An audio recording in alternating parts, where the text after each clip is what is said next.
hjärsta och okra vilja. Att akta ordet och i Jesu namn. Amen. Det var en underlig vika för mig att sitta och läsa och göra texten och fyrräcka mig till så talena i det. Tog att hon fortsätter från och i sista veckan vid det och i Prædikarin. Och även det särliga dagen. och jag vet inte så ofta att jag hessa vikarna vänt mig själv och hukt efter in med egna liv. Hvordan nek man lyser ståra med mänkan og i ens huksnarhotte og matan vi ofta livet på og så vidare. Jeg sier vi omkring som kom her i morgen at jeg er øyelig godt huksammer som fra at hela en sånn at hela. Så at hon tro på at hela og hon øyelig nærgengande på nekka måter som fyrir kunne rannsaka okkom og kanskje vi først tidsast fordømande. Men de sier beina veien at vi har bruk for eisene at høyra sluga bådskapet vi først. Kan vi velja med rannsaka okkom hver vi det som mennesker. Og jeg byr om at Herren skal gjeva okkom visdom at hitja inn i okkom sjálv.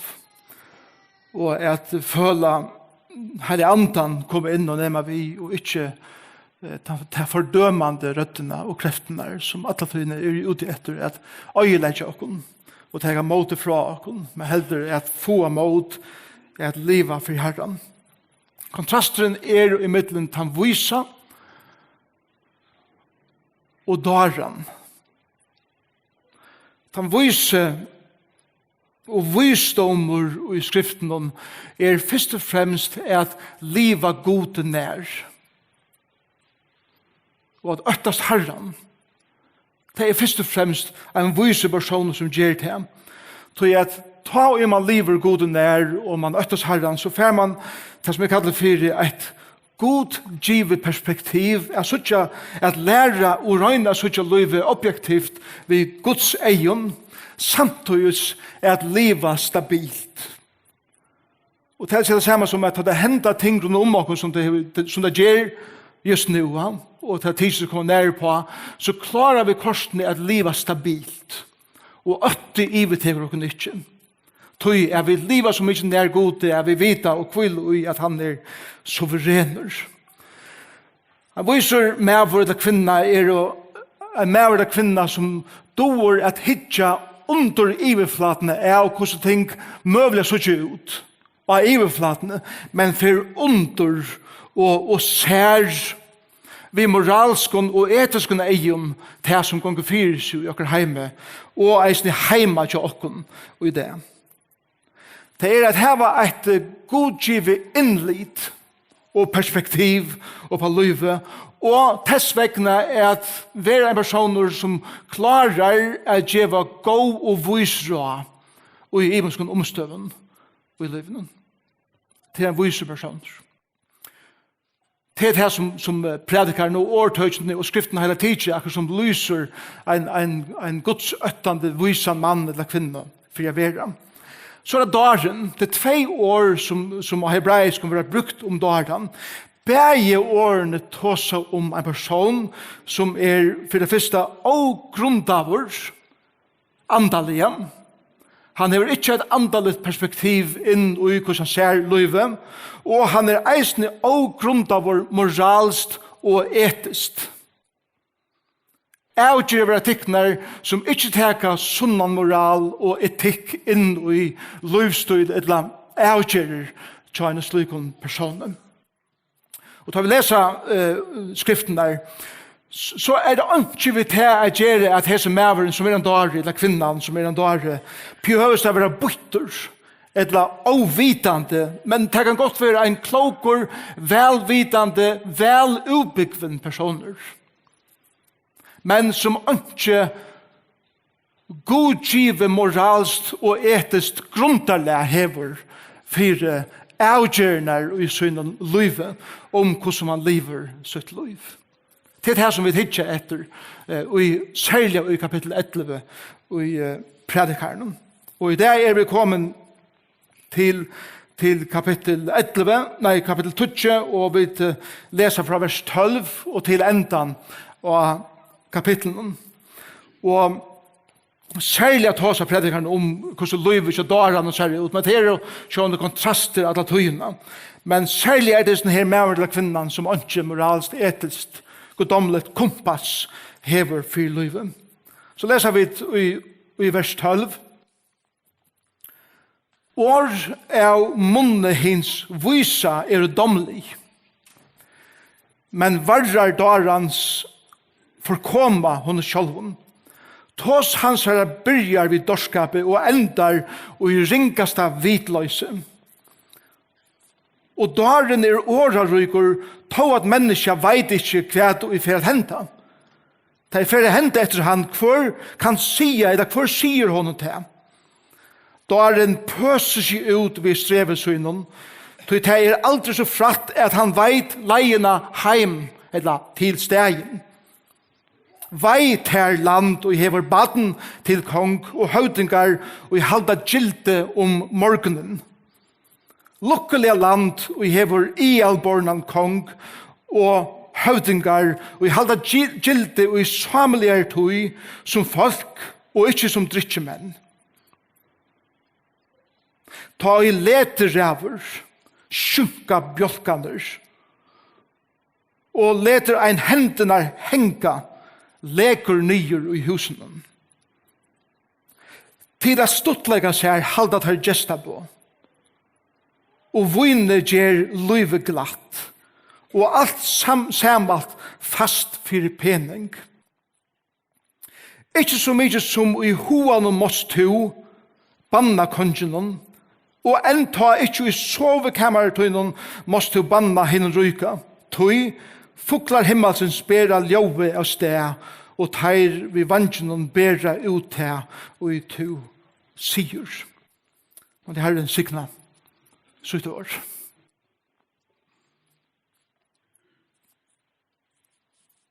Det første iverskriften som jeg har valgt, og det er de første årene som her vi årsdaren sagjera. Og til dette at daren hever tom og øyande år er djeva. Og han börjar først ved en kontrast, hva han sier i vers 12, at år av munnen hins vysa domlig. Så det som kommer av munnen av en vysen mann, eller en vysa kvinna, år som fyrir han som motteger deg domlig. At år domlig, det er ikke bare til at mer damer vel høyre til som du sier, men det betyr at årene på akkurat måte vys, og tannvyseren hjelpsamur til mitt liv, og han oppmuntrande for meg at gjøre de røyene som fagen, og at årene og visdommen som hese mævlig kvinnan djever og eisne alltid utklatt nøye. Og ikke fordømende. Sjølt tar det rettlegging, så det korsende nøye og omfevning som innebærer tonaleie. Og måten man sier det tingene på. Det en viser med av kvinner som tåsar såleis. Det er det som han vil ha åkken at skilja og i sånn her. Hin viser taler, hin viser tåsar inn i livet til omkron, og folk lusta, og to vil virtur eller virtfyr til røyene som du djever, her som du kjemer. Og integriteten til en vysen person vekser i egen til folkene som observerer livet til hånden eller henne. Tog at år og livsstyler samsfære. Det tog det domlet. Jeg husker om hva folk satt om Jesus, og i Lukas 4:22 leser vi så leis. De gav hånden ødel vittnesbord og undravast av liv, sæl og år hansara og ut jinko av munnen hansara. Hadde han sagt om Jesus. Fantastisk. Tala hansara var domlig. Sjølt da han var skarsp, var hun korsen i uileden, og han stod han hatt at hun var domlig. Daren hinveien, men varrar darans forkoma honom sjálvum. Det ser det samme som at det som daren bare sluncher ut. Det samme årene som han sier, venda attor og forkommenen. Han misser viring, han misser sin integritet. Det som han sier samsvarer ikke ved det som han gjør. Liv og år passer ikke sammen. Ordene av hans tjei sier så, like Salomon sier det, eisen er sånn der, mor daran sier hon sjølven til vannlukken, og varra hans herre er sal hans herre snerra. Vers 13, vittles år vil ha lagt til. Og tås hans herre byrja ved dorskapet. Dorskapet er å være vitleiser. Dorskapet er at ikke huksa seg om åren en taler. Dorskapet er å komme ved raven uten å hukse om hva det er for rav og til djever. Og det endar vi ringasta vitløse. Det endar vi ringast og sinnesjuko at det som sier er fullkomlige vi søgner av. Det er det som Salomon sier i denne her versen. Vittløse og hebraiska malen her på er at det som du sier er moralst, skarft, det er ikke etisk grundarlig, og det er rasjonelt fullkomlig ved syne av. Negg bedre av tida er det som Salomon sier her på Ordningen 15.2 sier eisende at mordårene leder strømme ut dorskap. Altså det er verbal diarré som er dorskaper, som kommer ur munnen og ens lykken, til det som Salomon vil ha akkurat som er feta. Men still, vi lurer etter heimsens visaste manne, som Gud gav en visdom i hverandre annan, og han taler beinleis inn i situasjonene tja daranen. Og i vers 14, her er det at det er fullkomlig og kontrollere i år, som han sier. Og daren er åra ryker, to er at menneska veit ikke hva det er for at hente. Det er for at hente etter han, hvor kan sige honom til. Og til akkurat som at Salomon vil ha kunne hukse om her beit, at en mævor eller en kvinna som tåsar som om at han eller hon veit alt. Og tåsar om framtiden som om at de har kontroll og ødel som får henta i framtiden er en dare. Det er til stoltleise og til det er arrogansa som styrer huksan og kjæren at bare tåsa som om man veit om nægge som man ikke veit nægge om fyrir at man heldur man skal avhelden av mennesken. Og Salomon sier at til dorskaper. Og jeg måtte tega ui med sjálvan. Så jeg halte at hatt det er nemlig et av tog som jeg kjenner okkur talarer som en gang. Vi tåsa vi først som om at vi vita hva for hente i framtøyene. Som om at vi vita, eller er god og så mye nær, at vi vita hva for hente. Men mengen her vi taler er bruk for at tia heldur enn at tåsa som om at vi vita hva framtøyen ber. Vi vita ikke.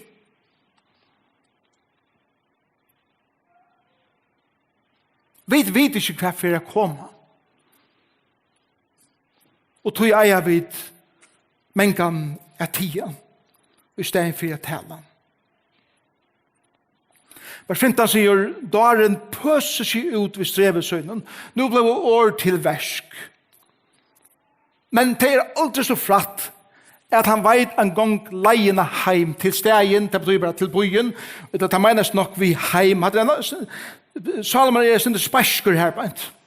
Han sier at det er sånne her mævren eller kvinnan som hever ødles i årene samsvarer ikke vidt her som han gjør. Han er ongan sans av rattlegging, han er ongan rattningslinje for livet. Han kører bare uten å huksa seg om hver han fer, hver han gjør. Og så sier Salomon, men faktisk ser han ikke en gang fram om sin egen nøs. Det er faktisk det som han sier. Og til den mynden er at han har ångar retning i løyven, han har ångar mål i løyven, han har ångar moralske, etiske retningslinjer at halda seg til. Og tar så folk kommer og spyrja han om råd, så vet han ikke en gang fram om sin egen nøs at jeg var timer råd. Han ikke ammen her. Men Salomon taler bænt inn i støvene som han er.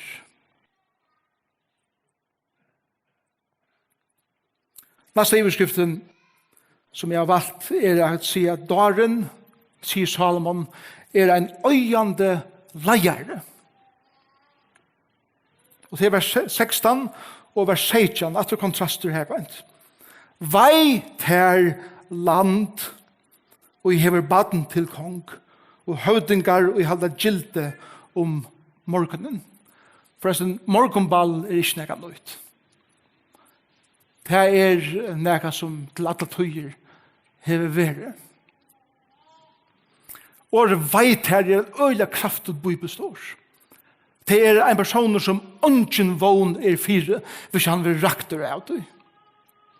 Og han sier her blant i vers 16, at veit her til land som hever baden til kong, eller baden til leier, det er ikke vi alder å gjøre. Det er vi en person å gjøre som nå er blevet vaksen, men oppfører seg som er baden, og er som at lyder småbaden, som ikke tåler av, som unga rønter hever i liven av noen slag. Men på en eller annen måte slipper til valde at heva store avgjerer å gjøre. Og han er en skam og en vannæra og en øying for landet. Jeg råkner Salomon har skrivet at her vi tar den. Han har også som sin egen son Rehoboam, som tog iver etter pappa sin. Og ta ut her eldre i landen, som hadde vært radioer til Salomon i nekve år og kjent til hvordan et land skal være leit. Så ville Rehoboam ikke lust etter teimen, men han søkte seg bare råd, for at han spilte nødje radioen, som han ikke visste om søvnene, og han fylte terra raven, som gjør det at Israel, som har vært et sterskeste tjoen, var nå splittet sunder i tvei, og det ble det norrere og det sunnere rydtje. Til Rehoboam var en dare som ikke lustet etter, men var et lydebaten innast inne, som ikke kontroll heie av sånne moralske virum. Det ene som det gikk ut på var at slippe at festa og ballata som nek som man kunde, og gjøre at her om morgenen så er det svønner av tidsen som ikke gav til her førlegger til at være viser i raven til at du skulle være til arbeids om dagen. Og eit og kvart land og ein og kvart fyrirtøka som var leit av en slugen person bojar undergeng til det som Salomon sier. For det bare gonger ut på at her det godt og festa og ballast og ikke styra vel. Og ångar det tåla kritikk som har lydet baten og ångar færing hever. Det er enden. Tja en slugen landet, sier Salomon. Men så gjør han kontrasten.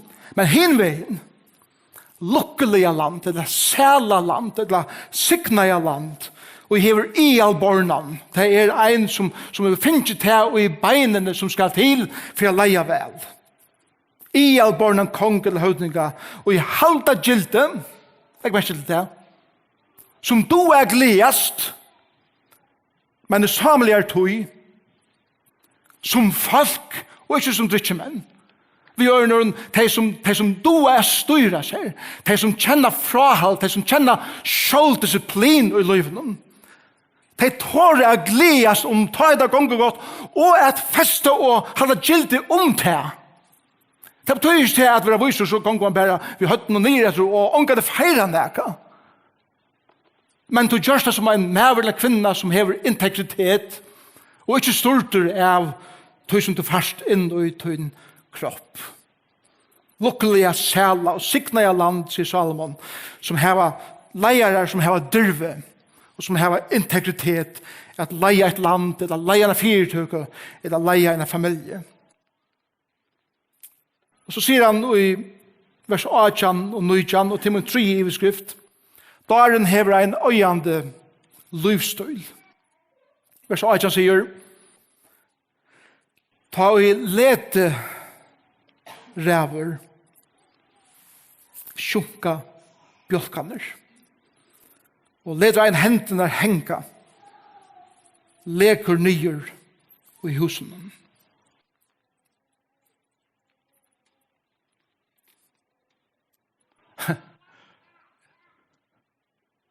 At jeg minner meg beina om alt som jeg skal listan som jeg skal gjøre hjemme og at mål som skal repareres og alt det der.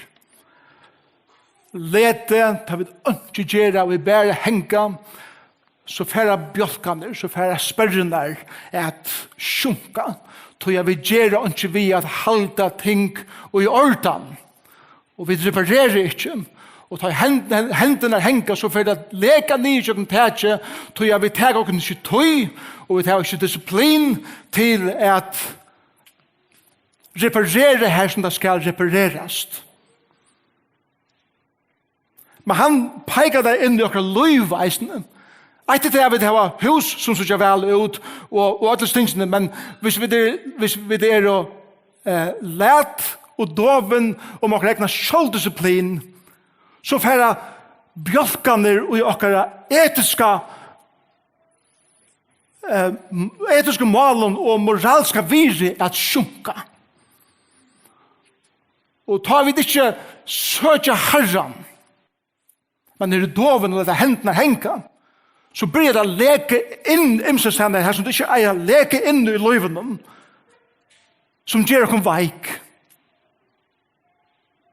Og ta seg om sjåldisipline tja en mann som kallar seg vysan eller en kvinne som kallar seg vysa at det krever arbeid at det krever disiplin at det krever en vilja å si jeg har bruk for å arbeide på disse tingene som vi først har ho er gløye i min liv. Og ta jeg andre komme inn i mitt liv og peike av ting i min liv, så ikke bare avvise deg, men at lusta og så for inn at arbeide og på de tingene i livet til meg selv. Det er vi som er og vi kvinner som gjør det. Men en dag han leder det bare alt flåte ut som gjør at man endar i forfattle og vannlokk. Og legg meg ikke til hvordan hukkboren kjøtta man er i vers 19 til at stuttleika ser halda der gesta på. Og vine gjør livet glatt. Og alt sammen fast for pening. Jeg hadde gå bibelskra. Jeg har sendt Bibelen. Alt fast for penning. Jeg har snakket å si at her. Bibelen sier alt fast for penning. Daren sier alt fast for penning. Bibelen sier at det er ikke god. Men på en dag er daren sier at det er ikke god. Salmer 14. Så livsstøyleren til en dare er at livet gonger ute på underhalt og dritteskap og penningakarleika. Det er livet. Det er at liva livet. Og Bibelen sier at hvis du er en person og er en person som lever på at livet er bare et underhalt og livet er at festa og at hava ballade og livet er bare at kjeipa alt for penning, så er det en darve. Det livet er mer enn det.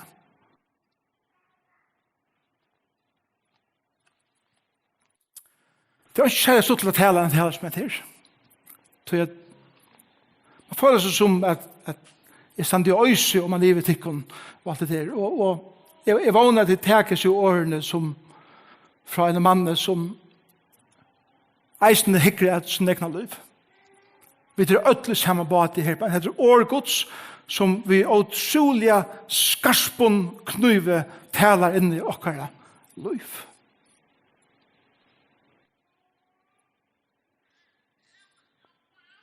Men urslitet av godløse ødelse tingene her.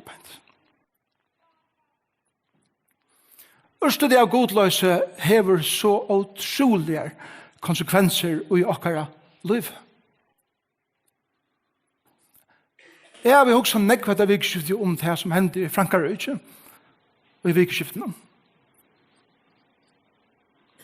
Og alle hine tingene som hender alle ærestender. Og til lagt til åkken at stegge, og vi eier stegge av, og hugsa om rævleikene som hender. Men det er lagt til mer og til at peika av og gjøre ørenskildene ved til ekstrem islam, eller ved til IS, eller ved til andre ting som vi kunne peika av at tid av skildene. Men jeg halte at velja grunden for øttelsen som hender. Ikke bare nær til åkken, men i heimene det for å ta seg for Europa, så det tog jeg vidt heva kost god ut. Ørslig det godløse. Ta god for å sette til suyes, alltid rævleikere. Alltid.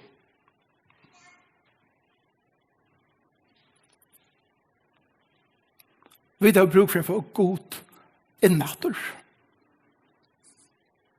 Fra haksta stegi av myndelaika inn i kvarja familie og foreldre som oppheller sine bøten.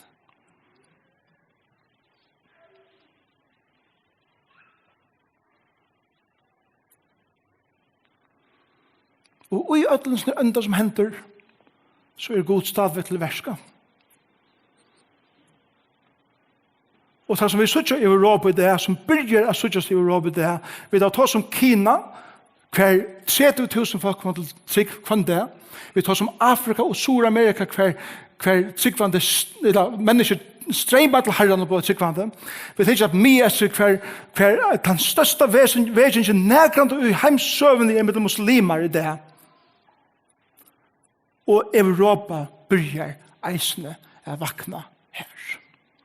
Ikke i statskirkene, ikke i samkommun som vel etableret her, men i småven bolken av tryggvande som lota Jesus her som det kommer, så jeg vet folk streima til Herren til at de lunsjast etter gode. For god har lagt det i okken. Vi har bruk for å be Herren om firegjøring for det godløse som vi har løft å komme inn i vårt kontinent og vårt land. Og å vende atter av nødgjøn til Herren. Og da byrjar vi som Guds folk be Herren og gjotta syndene til okken som folk og byrja heima til okken selv. Og så sier Salomon at enda i vers 20 så leis ikke så mye som i hoanon måst du banna kongenen og enda ikke i sovekammertøynen måst du banna hinnom ryka. Kvoi? Tøy fuglar himmelsens bera ljøy av sted og teir vi vannsynsynen bera til ut og to sier. Vi ørner en viser maver og en vis kvinna begtala omkantøy. Det slæter ikke. Det fer ikke at og ta seg om det som gonger fyrir seg. Det fer kjalt ikke inn hos ekna kamar sammen med sin kone eller sin mann. Jeg begtala til ryko som liva det her løyve som vi tar ta seg om eller hin ovisa som en dare. En vise personer for ikke bruka tøy å spytla det ut. Tøy at vi kjenner etter året her ikke. Jeg hørte en fugl lata. Det kommer herfra. Det fra sånne versen. Alt som jeg sier og løgnt som begtell være søkt og det var båren ut i atmosfæren på en eller annen måte som gjør til at før et eller settende kommer til atter til den personen som du tar seg om. Og en vis maver bruker ikke tog på å slætre. En vis kvinna bruker ikke tog på å baktale. La meg til enda ved noen grunnleggende råden. Nummer 1. Det er dorskaper at tala tar vi ikke heve at sige.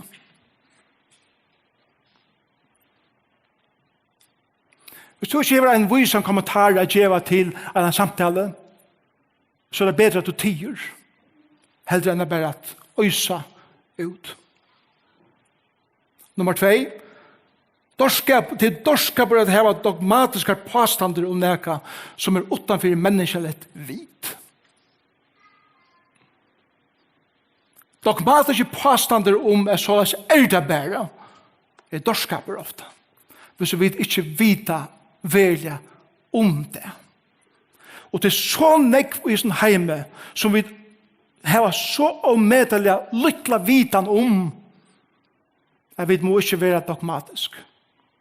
Her husker bengan om lærer som vi lærer i okra sankommun, hva vi er så dogmatisk om ting, utan at verlig ha vidan om det, at det er fullkomlig farligt.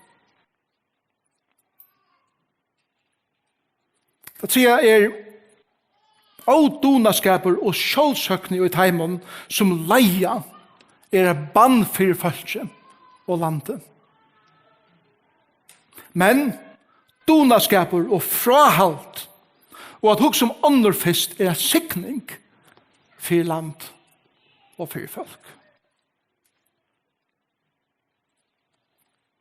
Det 4. det 5. slæter og bergtal høyre ikke heima tjån vyste mann eller kvinne.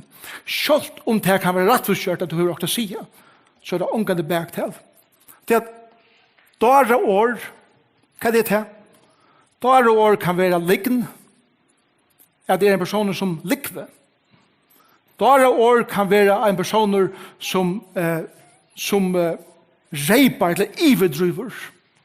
Dåre år er bergtal, dåre år er slæter, dåre år er smik, til at smikra fyrir omkron, vi tror for eie at få okker fra honom. Dåre år er eisende at flistra,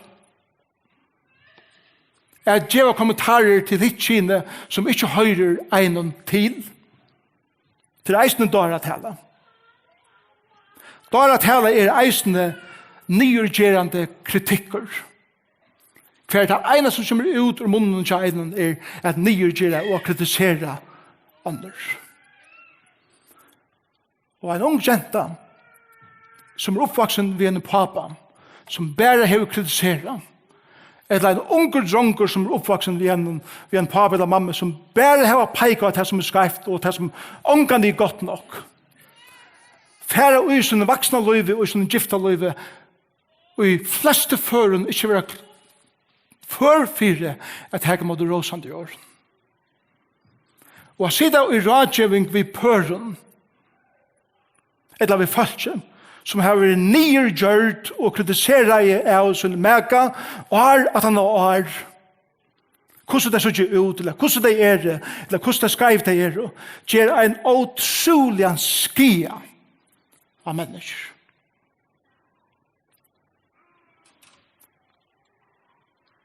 Og selv om man røyner å si vi henne eller han at ja, men det som er så ikke er beint over dem, så klarer det ikke å ta imot det. Til å kjenne hina røddene så vel. Hvor? Til at du har oppvoksen via en dara som pappa eller mamma. Eller at du har en dara som mann eller kone. Som kan øya livet til okken så utrolig nekv. Og tog må vi vende okken fra tog om det jeg kjenner mitt liv. For jeg har ikke etter at mine løyve, hvordan jeg mengan har vært for mine bøtten og særlige, så har jeg mengan vært dårlig, som jeg ikke har godkjent eller kritisere mine bøtten. Jeg viser en moralsk, etisk grunn av personer. sier Salmen, som ber sannleikar fram vi visdomme og løyper ikke fram av. Til en person som fer til råden av trobleikanen, og ikke bare livet vi, tog som ånder sier. Til en person som fer avskil og rattle, og leder ikke lete teke iver seg. Til en person, til visse personer er en som taklar sin egna stoltleika. Til visse er en som arbeider og leier vel moralst og etisk. En arbeidsamme personer som ikke er doven og ikke er leter. Til en medvår eller kvinna som øttast herran mer enn han øttast hva mennesker halda eller sier. Og det er med eller kvinna som fer til frelseren vi ødlom. Lyga mykje kvært. Her vil ikke bruk for tid til kære brøver og systre. Bästa steget er færa til vi ødlom som bildjust ui mer og ter ui det som vi høyrer en tale som hesa og færa jøgna tekst som hentan er å sige jeg må færa til frelseren vi ødlom snir. Og derfor er jeg bia okkun om å gjøre i det.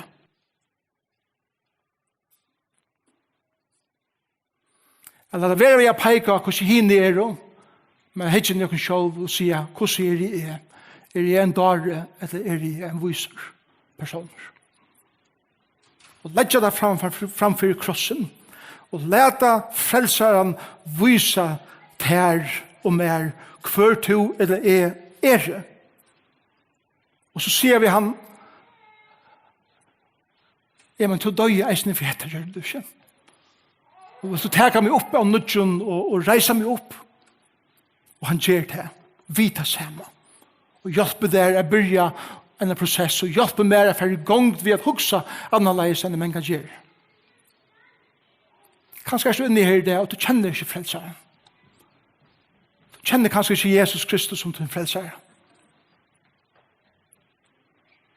Han er her i det å gjøre til liv. Han er her i det å gjøre til sin visdom. Han er her i det å være din beste vinner. Og så vet nå for at synge sammen løte og forbundet tjenesten være her fremme at jeg har måte folk som ikke er byen for det. Så for jeg heiter av til om man bier sammen med omkring det, om det er et eller annet i livet som tog har bruk for det, at sier, her vil jeg sitte inn i min liv og be arbeid. Vil du standa sammen med meg? Vil du bier for meg at Herren skal gjøre meg styrke og visdom til det? Så er det en viser personer. Hvis du ikke tåler å komme fram til forbund, så omkring som du har litt av disse vikene, at kommer vi til som Herren og taler vi til det. Og legge det og sier jeg har bruk for det. Jeg ser det inn og her områdene med liv. Vil du genga ved meg? Vil du bia sammen ved meg? Vil du gjøre meg råd?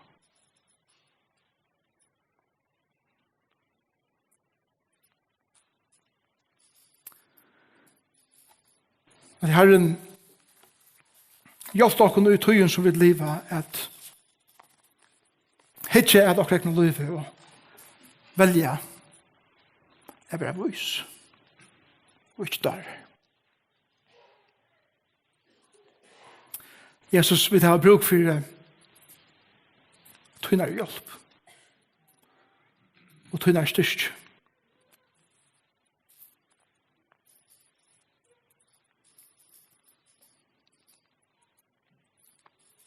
Jeg tar ikke for at ta vid asanna vid dagar ta det visdom og her ber først og fremst for meg selv at jeg skal vente vi så kjøtt som jeg får i egen og fyre at jeg en dare og jeg må skulle område i min liv og jeg tar det for til folk som elsker meg som ikke nekv, at jeg tår å si det ved meg, og gjør meg en mjugan til at høyre. Jeg tar ikke for hele andre at tog et versk ui okken åpenberer.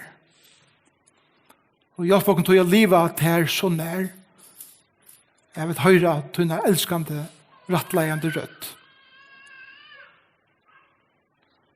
Og jeg ber her om at du fyrer okken at vi da venter bedre. Fyrer okken at vi tåsa og halda oss lydig om synd. Fyrer okken at vi er så lyga selv. Fyrer okken at vi halda at vi klarer okken funnet utan til.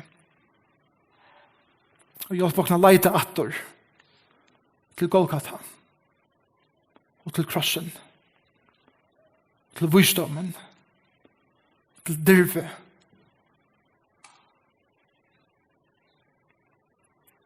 Og så reise oss og begynne å proklamere god i noen samfunn. Og akkurat tørv at bodde oss fire ter her.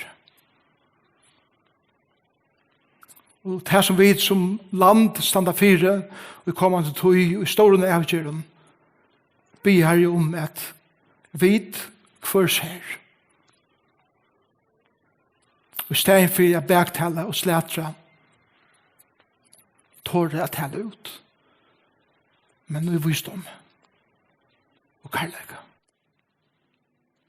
Jeg sikner sankumene, jeg sikner egnet som er her i dag, og jeg ber her til å gjøre oss til folk som ikke smiast, for jeg sier hva vi er. Sikkert noen som er ferdig ut i en nødja vike, og her som vi kommer, og her som vi gjør. Men at her være så leis at jeg ber en enka er nøye og kærlighet av Kristus her. Og Jesus er navn. Amen. Sangarer, tonleggere, gjørs vel og kommer opp. Vi får synge sammen av løte og forbønn her framme og ta i sangerne liver ved det liv av låsenja og folk for å stå så til velkommen fram at bia sammen med oss. Vi sitter ikke til. Amen.